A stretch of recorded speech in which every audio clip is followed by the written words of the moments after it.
Hi everyone, today's horoscope is going to be really short because the most relevant celestial conversation, the conjunction of Pluto and Jupiter in the sign of Capricorn, is something that is going to affect us for a very long time.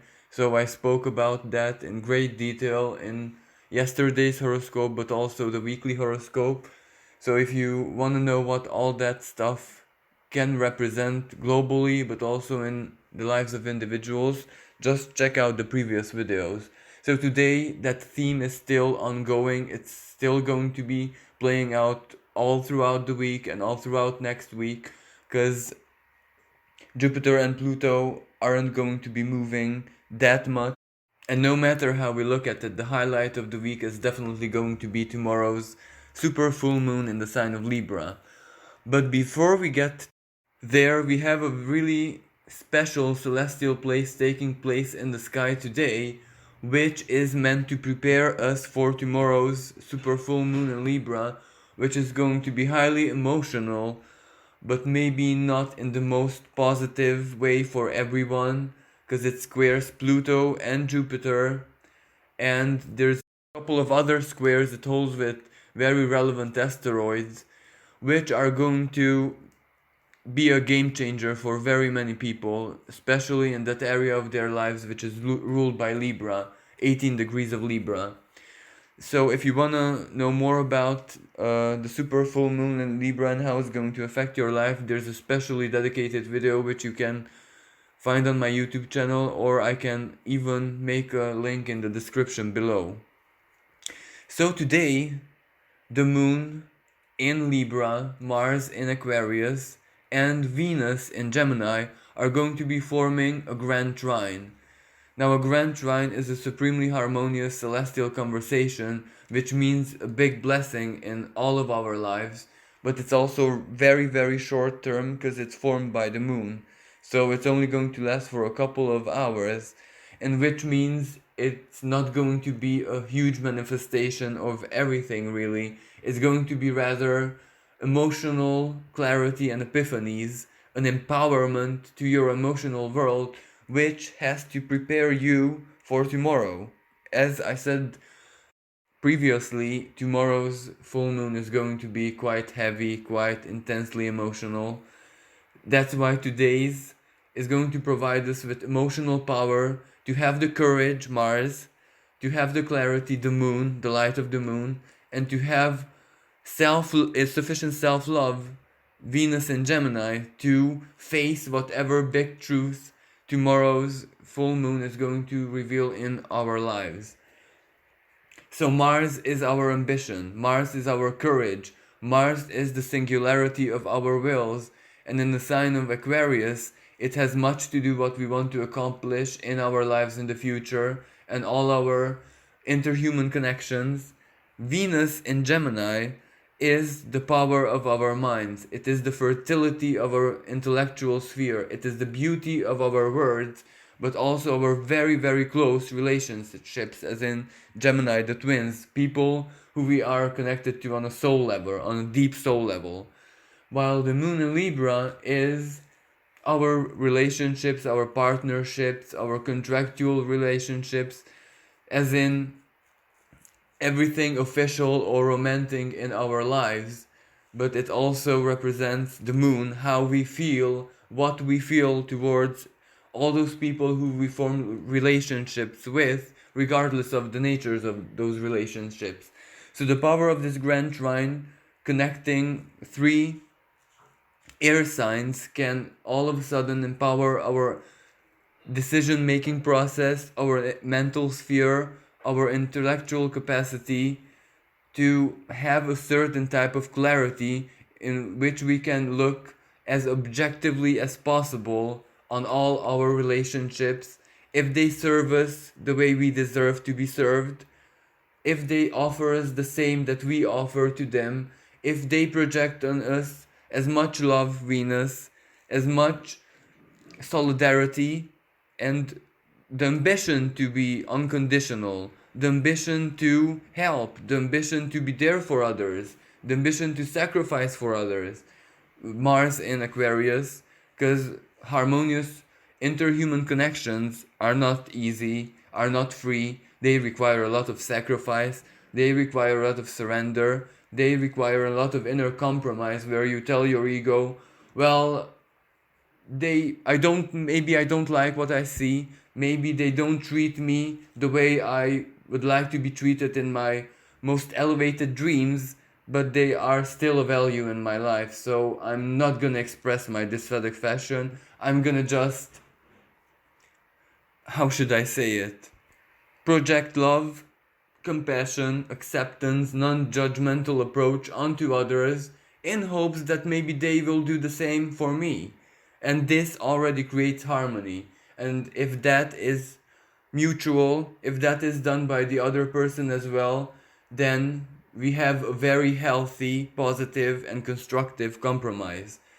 So this grand trine in the sky invites us all to look at the healthy levels of which we accept compromises in our lives. And this gives us the celestial empowerment to have the courage to look at the truth. Because the truth is not going to be revealed today, or maybe a part of the truth is going to be revealed today. Maybe our most loving and closest and soul level relationships are going to be revealed, just how blessed we are, just how fortunate we are and they are that we have each other in our lives. So this can be a really positive and motivating energy, which gives us all the courage and the bravery to face the honesty, the objectivity, which is going to be revealed tomorrow, which can be a big game changer in all those relationships which are not that emotionally strong, not that interconnected, not that magical, so to speak. At the same time, Mercury still receives a harmonious celestial conversation from Jupiter, the planet of blessings, and even though it's in fall in the sign of Capricorn, it is still enough to empower the minds, especially of the scientists and medical experts, Mercury in Pisces, to help the global situation, to do everything they can, and to produce positive and optimistic news, even if they have to be scientific in nature, because we have a certain degree of power over what we speak, what we express, what we put on the internet. And if we focus on the positive aspects, like there is a cure, we do understand this virus, we have the power to accomplish this and that. If we focus on the positive side and not the negative side, that it's gonna take a year or stuff like that, or the restrictions still have to be in place because the scientific discoveries can't be effective if we do not respect the social distancings and all that. So positivity, but healthy positivity, like proper good news, not just deception of it, can really be a positive game changer in the lives of many, restoring their hope. So chances are good news, scientific good news, is going to be reaching us today, and this can motivate people. A sextile is the energy of motivation and inspiration to do even more in their power to help themselves and everyone in their lives overcome this global crisis. The square between Saturn and Uranus is still ongoing, so it's a battle of old and new ideologies within society and especially online.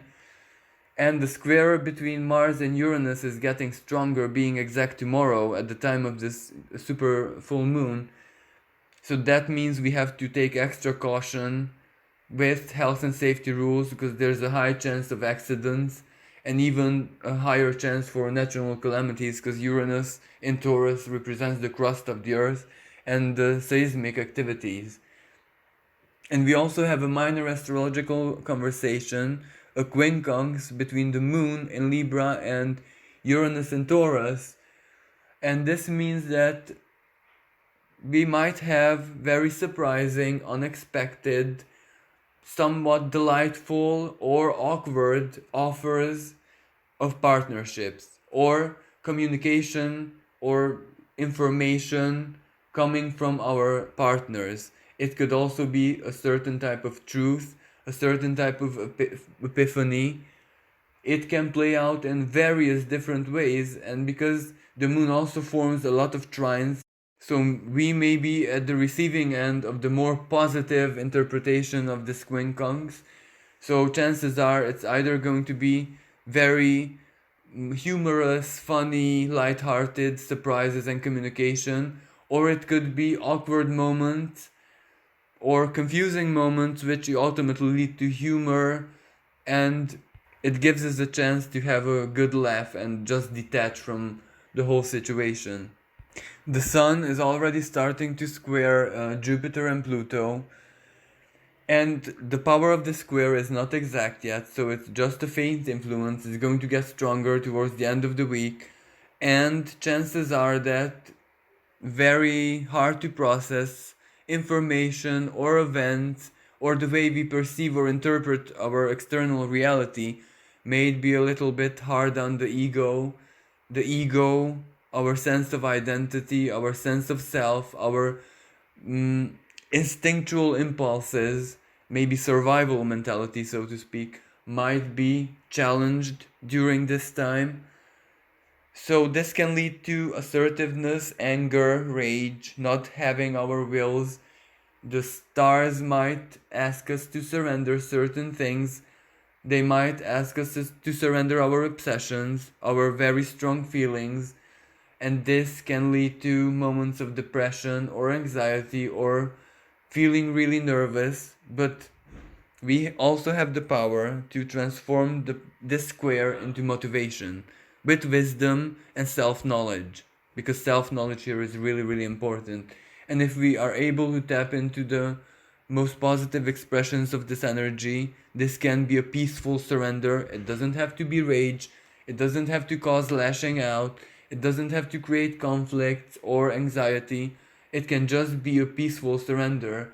And here the prayer of serenity comes in mind, because when Pluto converses like this with the sun, with the sense of identity and who we are, especially if it takes place in the first astrological house of Aries, which has much to do with the primordial self, the way we were born into this life. So Pluto and Jupiter are inviting us to practice the prayer of serenity, to figure out, to become aware of what it is in our lives that we do have power over and we can change it. But at the same time, it also requires us to become aware of what it is that we do not have power over and just surrender it, just accept it, just process it. And the most important part, the wisdom and the love to know the difference between the two. So basically, this is what the square between the Sun, Jupiter, and Pluto are about.